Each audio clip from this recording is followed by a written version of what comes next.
to another episode of the Optimized Law Firm podcast. This is the podcast where we help you run a more profitable and enjoyable law firm. My name is Patrick Carver. I am your esteemed host for today's podcast. I'm also the owner of Constellation Marketing. We work exclusively with lawyers, working with over 75 law firms throughout the United States.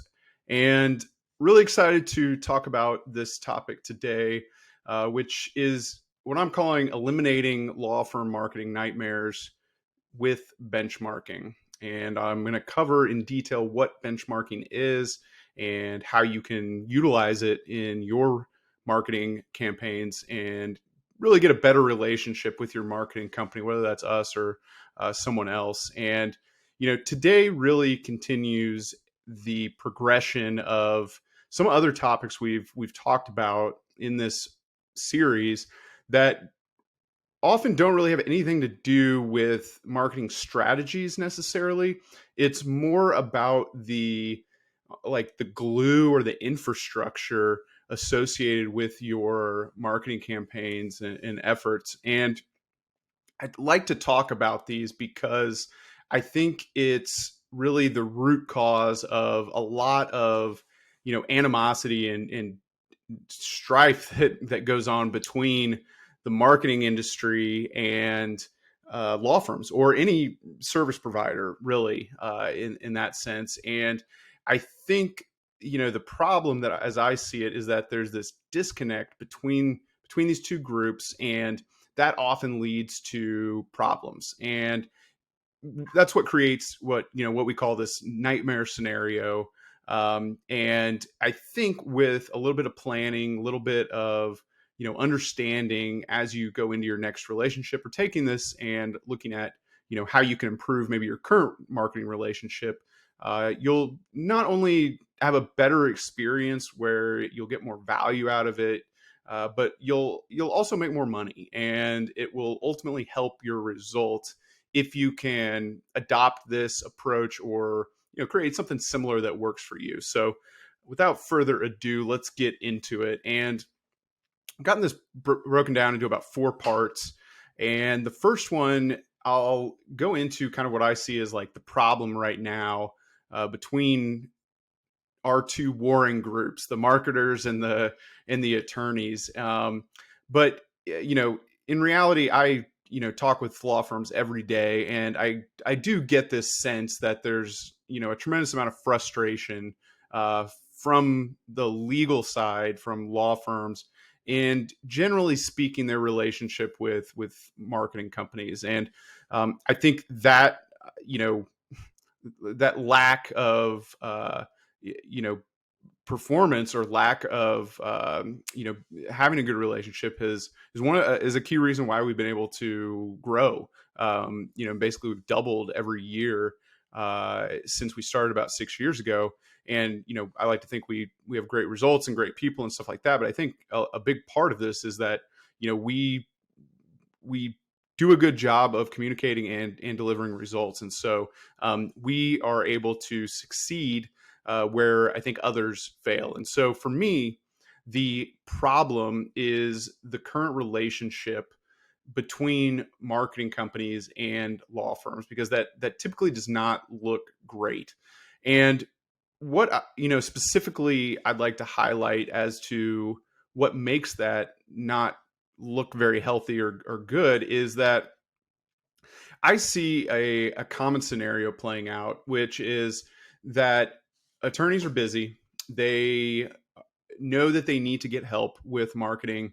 And so they go and do their best, do due diligence, try to, talk with a bunch of folks, hear from different people, friends and colleagues. And they then go down this process of talking with firms and ultimately, making a decision. And I think going through some of that kind of gives people like, a little PTSD where, they they may not like the sales process. They may not, really care that much about marketing, know they have to do it, but don't really, want to get into the details, don't want to learn so much. They want to, practice law, which is totally understandable and reasonable. But after that, I think is where the problem comes. And I would suggest that when there's a gap between that initial kind of honeymoon period and then there's really not that much scrutiny or value, I guess detailed check-ins and kind of communication between the two groups in that first 30 days or first 60 and 90 days. I think that's really where it breaks down, because the scenario that I hear often with potential clients coming in, they will give me some version of this as what they're where they're coming from. They'll say, I talked with this marketing company. They promised me all this stuff. They said, that it would be easy. We'd have all these great results. And I did my part. I was patient. I gave them 6 months, or I gave them a year, and then nothing happened. Right. And now you're upset because you've wasted a bunch of money. You wasted a bunch of time. You feel deceived. And I totally get that. And I completely understand that. And look, I'm, a business owner as well. So I completely understand that same feeling, because we pay for marketing ourselves, right? Because there are things that we don't do that we want help with, and it would be better to have people who are experts in it do those things, as opposed to us trying to do it ourselves. So we are not immune from this, right? We have those same sorts of challenges with service providers. So you, at least, or at some point, have probably been burned by a marketing company, whether that was, I break these down into a couple different types of failures, and you have different ones like dishonesty, right? But then you also have other people who are just ineffective. And then the third one I would say is bad communication. So no doubt the people you're working with, or the people that you've had a bad experience with, have fit into one of those three groups. Because I think, based on my communication with attorneys when I have these discussions with them, I honestly think that a good portion of the firms that they're working with, that they ultimately leave unhappy about, I don't think there's necessarily deception or malicious intent with them. I think it's partly the fact that they were overly ambitious, or they're kind of out of their area of expertise, and ultimately the campaigns that they were running were ineffective. They simply were not able to get to the threshold of what you would consider success. Now, I know that that's frustrating for a different reason, but I have to give the marketing industry just a little bit of assistance, in terms of what I perceive as, that the majority, or the vast majority of people are, deceptive and really just out to get a retainer. And like, I will not dispute that. There's plenty of people out there who, are, see lawyers as a big financial target. They're willing to spend money, and and so it makes a great area to focus on. But I think with this approach that we're going to get into, that this is going to be a better way that will help you. So let's get into the importance of benchmarking, kind of explain what it is, and we'll be able to map out how you can do this with your law firm as well. So benchmarking is essentially a measured, trackable process for evaluating your performance of a marketing campaign. And this is super important because ultimately marketing is a gamble, to some degree. Good companies will make it significantly less risky because they're good at what they do. They have developed repeatable processes that allow them to get relatively predictable results. But when we're talking about things that have lots of different variables that could go in any number of directions, there is an element of it being a gamble, and it's more of an art than a science. And so the thing to remember overall when we're talking about benchmarking is that you, as a law firm owner, should have an expectation that you are going to get to certain metrics that correlate with success. the success of your business in terms of revenue, in terms of exposure, the things that will then feed into getting you those new clients. But it's also not a straight line. And if someone tells you that they can absolutely predict results, that they, can guarantee placement on Google, that they can, those sort of things, they're either, they're probably overly confident and maybe not lying, but they don't have a real firm grasp. I think most serious marketers who do a good job with their work have some element of, humility in the way they talk about their work, that, there's, they have a predictable kind of repeatable process that, generally gets good results. But that does not go without saying that over time, during the course of a campaign, over 3, 6, 9 months or a year, that changes don't have to be made to look at the facts on the ground, make adjustments, and ultimately get those results. And so when we're talking about, why this is so important, you have to think about it, because otherwise you're kind of flying blind. And there's a number of benefits to, at the beginning of your relationship with your marketer, to have these kind of discussions where you ask questions like, well, what does success look like to you? What are the, some of the key metrics that you think equate to success? And by just setting this up and then putting them into a really simple, schedule, you're going to be able to tap into these benefits. And I've highlighted 3 here that I think are the most valuable, associated with this benchmarking process that you go through with your marketer. So the first, I would say that it allows you to avoid bad relationships, and ultimately frustration. So think about the scenario I talked about at the beginning. You have picked someone and you kind of put it on autopilot, did the set and forget method, and then 9 months in, you're like, wait a second, I've spent all this money, all this time, energy went into selecting these people. They're supposed to be doing their job, and I haven't seen a dollar back from it. So you get a lot of your time and energy invested, but you're not getting any real return.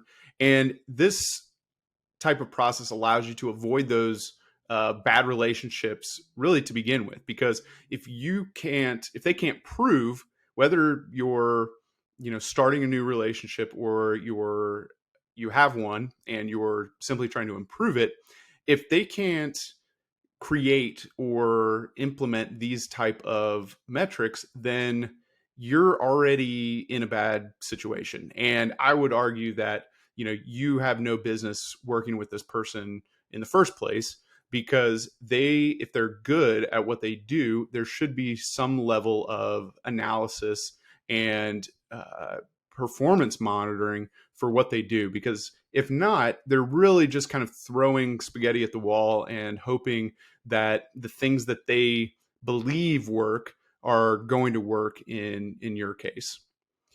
The other part of this is that it allows you to make good decisions quicker. So once you're actually into a relationship and you do have some of the benchmarking items set up, this will allow you to hit the eject button sooner than later. And so imagine, again, we go back to that scenario of, you get in and you spend a full year with a company, or, God forbid, you are working with FindLaw or another company that is going to put you into a 1-2 year, I've seen 3-year contracts where basically you have no recourse over whether or not they're doing a good job or not. In any other relationship, and for instance, we provide monthly contracts for this exact reason, so that you have flexibility and can make these decisions quicker. So you should not expect that if you are starting a website from scratch, you're just starting your practice, that you're going to get into a SEO campaign and in month 3, you're going to be ranking for the most competitive terms in a major metropolitan area. It simply will not happen. But you can absolutely look at benchmarked results to see whether or not you're on the right track. And so I'm going to go through an example of this in just a minute to give that more, paint the picture a little bit better. But you can lock onto those things and follow along the progression, whether it's at month 3 or 6 or whatever. And from there, then you really have a good feeling about, okay, we're on track or we're off track, right? And instead of by month 9 or month 12, you can get that data within month like 3 or at month 6. You'll probably know whether or not it's like on the rails or not. The final benefit of this is empowerment in your business. So I think a big part of the frustration with working with marketing companies is that, it's for a lot of lawyers, it's not in their wheelhouse. They are not experts or maybe tech savvy, or, it's really hard to kind of understand like how some of this actually works, especially with search engine optimization. With ads, I think it's a little bit more straightforward for most people to understand. But with SEO, it's a little bit like black magic. And I understand why there's a lot of frustration about, kind of like what people are doing with it and how it works and, and stuff like that. And so the good thing with benchmarking is that you don't have to worry so much about the method of how it's actually working. You can tie yourself to the results. And then, as a business owner, you don't have to put the burden on yourself of like becoming an expert at SEO or advertising. And instead, you are just a expert at operating your business, right? And so whether it's the same framework that, if you have, with an employee, or employee is the best description or example, you're going to give them benchmarks, right? So you're going to develop some way to figure out if they are doing a good job beyond just kind of your gut sentiment. And so that's what you want to apply here. And I would highly recommend you work with your marketing provider to get those, and then reference, other folks, people who you trust, and other lawyers, to see if that matches up with what they're seeing as well.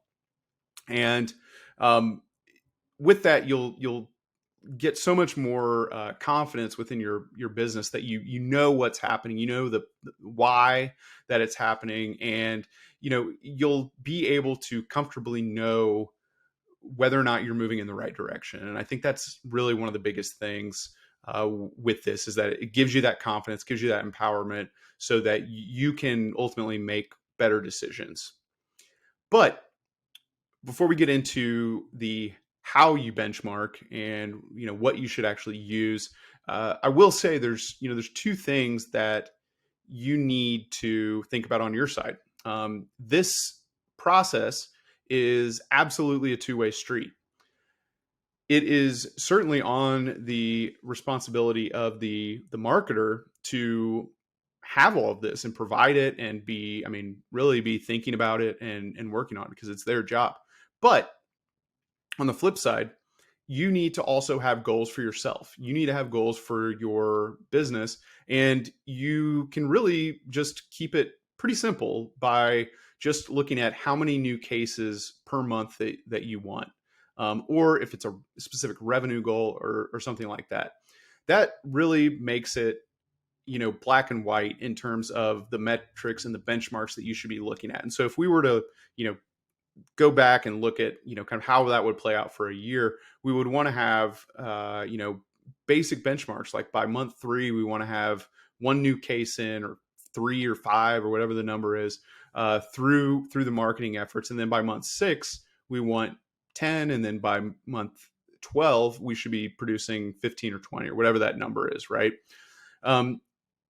You want to have just some level of identification of what that would be. You may change that. You may, adjust it over time, or that may be ultimately unrealistic. But by just going in and saying, well, we want as many as you can get, right? I want as many as I can get.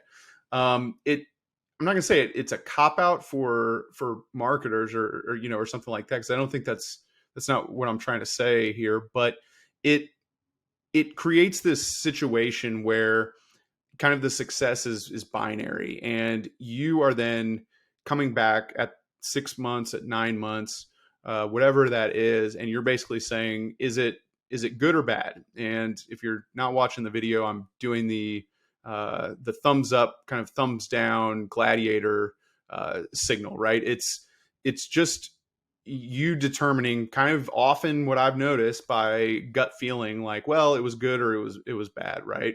And you don't really have any specifics that you can attribute that to. So you need to think about your goals and what you feel like is reasonable, right? And your goals may not be reasonable with the amount of money that you're prepared to invest.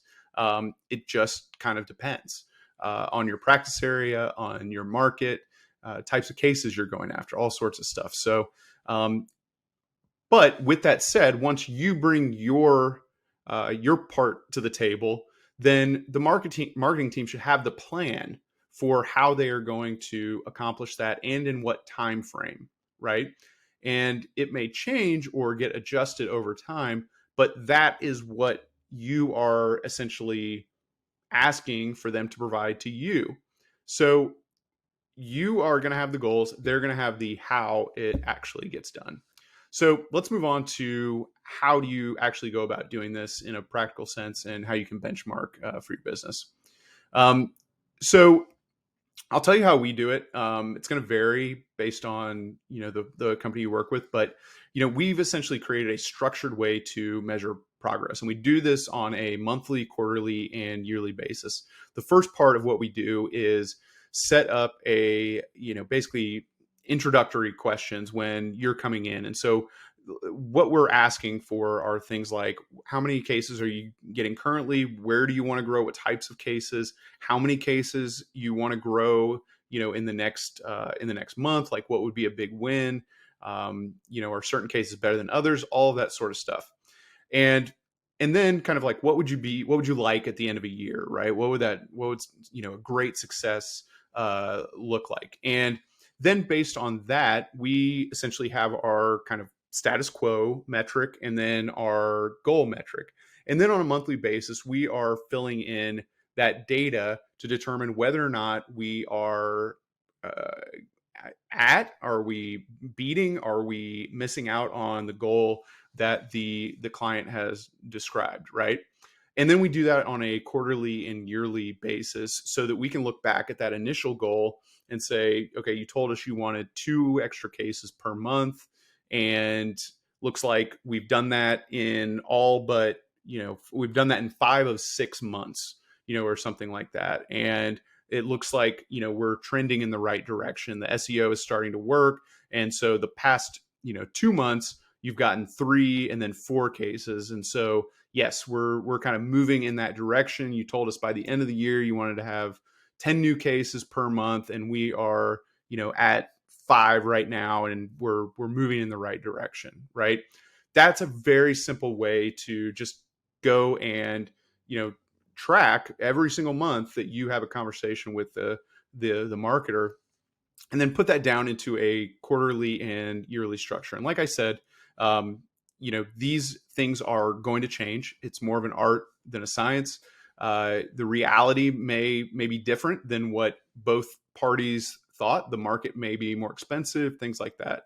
And so you want to, build in a little bit of flexibility, but ultimately you should be utilizing a marketing company who has experience doing exactly what you're after, whether that's improving your criminal law business, your revenue, or if it's immigration, or whatever that is. They should have credible, repeatable experience doing that, and they can give you a much more accurate benchmarking setup, or set of numbers for your benchmarking process, than somebody who's just going to say, well, we're going to do really great and we're going to get you a bunch of cases, and and kind of go from there. And so when you're getting into it, have that idea in the back of your head, but also ask your marketing company for this stuff and say, look, here's kind of my goal. What's a realistic path to get there? How long do you envision it would do that? So let's map out this next 6 months together, and you tell me what is reasonable. Then you have your kind of built-in accountability for the marketing company, because you are not coming in and saying, I want the moon. You are getting it, getting them to produce what they feel in their experience is going to be an achievable goal. And then from there, hold them accountable for it. Set calendar events. If they don't do a monthly or quarterly check-in with you, or they're not doing reporting or something like that, set your calendar up on the first day as soon as you sign that contract, right? Set up some increments that you feel comfortable with, whether that's monthly, bi-monthly, quarterly, to go in and have those more detailed checkpoints, right? And you should now be armed with all of the data that you need. Put that into your calendar. Go ahead, set the calendar event up well in advance, and that way you don't have to think about it. You can basically, focus on the other parts of your business until that next meeting. So, moving into the fourth section, what benchmarks should you actually use? I see lawyers often making the mistake of coming in and trying to become like the experts on the SEO or the ads. Now, I do think there is value in understanding this, and the famous phrase I hear, if I had $1 for every time I've heard this, is I know enough to be dangerous, and that's like kind of helpful, but not not really a lot of the time. But what I want to stress here is that you as the business owner and operator, you should not be spending your time going line by line and assessing deliverables. That is not the way to assess the value of your marketing company. It's a waste of your time. It doesn't really always translate to the outcomes and the results, which is ultimately what you should be after. So your benchmarks really should just be a reflection of your revenue ultimately. And so that is, for us, the most important part of what we're reporting on. We want to actually connect that line and make a straight line from our marketing efforts, whether that's SEO or advertising or social media, all the way to the point where you get paid, because that's the clearest way that we can show value. We've made the mistake in the past of focusing on leads or focusing on other metrics like keyword rankings and stuff like that. And it's a big mistake for us because we didn't get into the detail of the actual revenue. And so in certain situations, we thought we were doing like a really good job, and we saw the our clients' websites just lighting up with new leads, but ultimately the leads weren't the type of leads that they really needed or wanted. So it was this false sense of security or false sense of accomplishment with it. And so over time we have evolved because we've made that mistake, right? And people have left and, been unhappy, rightfully so, that, they didn't get the result they wanted. Right. So that's why, you should not be focusing on a lot of the metrics that I see get thrown around with, in marketing company reports. You're going to see stuff like impressions and, overall keyword rankings and things like that, as kind of the bottom line metric. Now, there is a place for these metrics, but what often happens is those get equated with success themselves. And that is not what you want. Those other types of metrics, and the way we think about this is in 3 phases. So if you think about, the marketing funnel, you have the top, what we would call visibility, and that includes keywords. So overall keywords on the first page of Google, just overall presence on Google and in the ads on social. So you have this top layer of visibility that drops down to actual traffic. So it doesn't do you any good if people go and see you in the search results, but then they don't actually click on your page to go to your website or go to your ad. So we have that traffic layer. And then we have leads below that. And that is even another step below in terms of importance, but ultimately we want to know one tier below that into actual attributable clients and the amount of revenue that that produced, because that's ultimately what we want to know at the end of every single month with our client strategists. We want to know how much revenue our efforts produce for you, and is there anything else we can do to improve that number and get it even higher for you and accomplish your business goals. So going back to how I set this up at the beginning, right? You want to have benchmarks. And if you're starting a new relationship with somebody and you don't have like a website, you're just getting started with your new firm or something like that, you are not going to be able to month one get, a ton of results. If you're doing ads and stuff like that, that's a little bit of a different beast. So you can absolutely get good results doing ads, in the first month. And so the point I'm making is that with something like search engine optimization, it takes time. It takes time, especially if you are starting from scratch. So if you're doing it, which it's a great idea, it helps you build a really solid foundation for producing business for years to come. But you don't want to simply evaluate it on whether or not it produced clients in the first 3 months.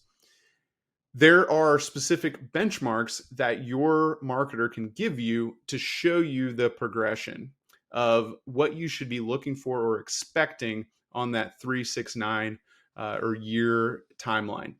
And so you have to kind of evaluate the whole funnel to get clarity on whether or not it's a valuable endeavor and whether or not you're getting the results that you have. And so in this, kind of scenario that I'm talking about throughout this discussion, the new law firm, right? You're starting from scratch and you are, building a website, you're doing SEO, you're doing advertising, you're doing the works, right?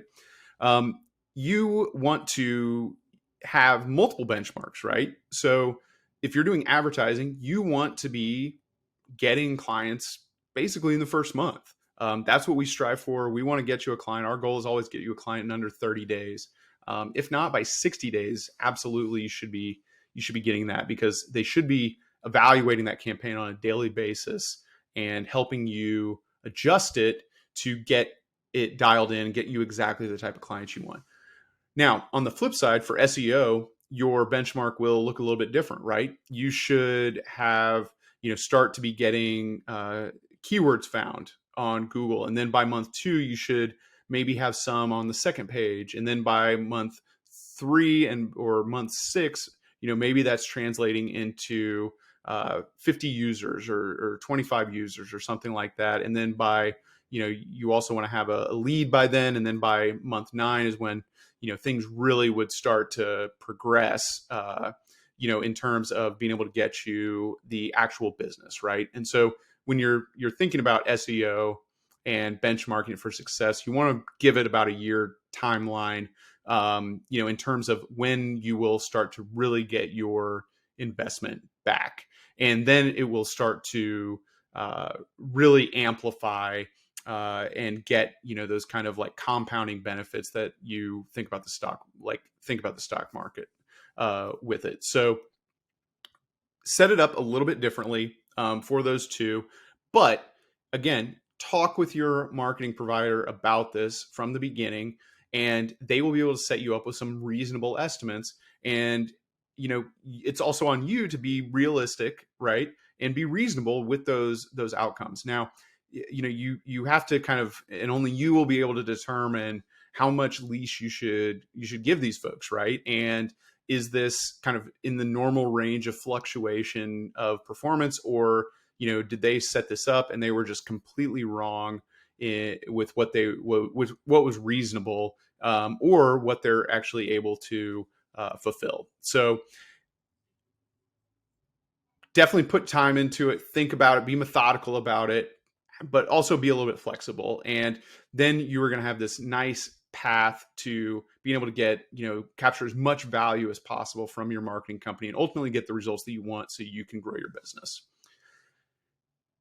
Thank you for sticking around with me. I know this kind of got into the weeds a little bit, but I think this type of discussion is so important because it sets the tone for, how you will be able to grow your business, and ultimately allows you to make smart financial decisions and the businesses that are going to or decisions that are going to propel your business forward. So a couple of final tips with this in mind. Number one, don't sign long contracts, right? Because this is going to eliminate your ability to have any sort of recourse if they are not meeting those benchmarks. Number two, start small and then upgrade as you get more knowledgeable. So we will often start clients who are maybe skeptical about marketing or been burned with a smaller plan. And so we'll start with advertising and then move into SEO after we've shown we're able to get you a return on your investment and can use some of that cash to invest in the things that will provide a longer benefit, right? So don't worry about trying to jump all in at once, because companies should be able to accommodate you. And if they're a good company who stands on their results, they're not really worried about maximizing the amount of revenue that they're going to get from you in month one, because they're going to stand on their results, and they'll know that they can then continue to upsell you as you go and as they've proven value. It's a two-way street. The other part of this is number three, make the marketing company lead the discussion instead of trying to be the expert. I see, companies coming in often and they don't have a marketing background. They're not, extremely knowledgeable. They've tried to do their best to learn, but then they come in and say, well, I want to know when I'm going to be, on the first page for 100 keywords, some kind of arbitrary number, that they've heard is important. And I think that's a mistake, because it kind of can let the marketing company off the hook, because they come in, it's okay, yeah, we met your goal, right? But is that the right goal? Is that the goal that is going to lead to increased revenue for you? And I think often it's probably not, or it's not the best one to look at. The final part is be accountable and consistent. So be consistent in terms of speaking with your marketing company, checking in on those benchmarks, and having a conversation with them to better understand it, see what they're seeing. And then ultimately you can apply that pressure to them so that they know you are going to be there and want to talk about this stuff. And so they're going to be on their P's and Q's and make sure it's actually they're actually performing to the degree with which you're expecting and you both mutually agreed on. But also be accountable on your side, right? Because I also see a challenge too that lawyers have when they sign up, they kind of set it and forget it. They go, focus on cases for the future. And then they come back and they're like, what happened? I've spent all this money and nothing's really happened. And, as a business owner, it's on us to go and, hold people accountable, right? And focus on that. And so I hope you see with this discussion that it doesn't have to be, some big, enormous time suck or process that you need to be able to create benchmarks and do that benchmarking throughout the year. So best of luck as you go through this process. If you have any questions regarding what your benchmarks should be, or get another perspective on your current marketing efforts, I would love to chat with you. Thank you so much for your time today, and best of luck with your firm.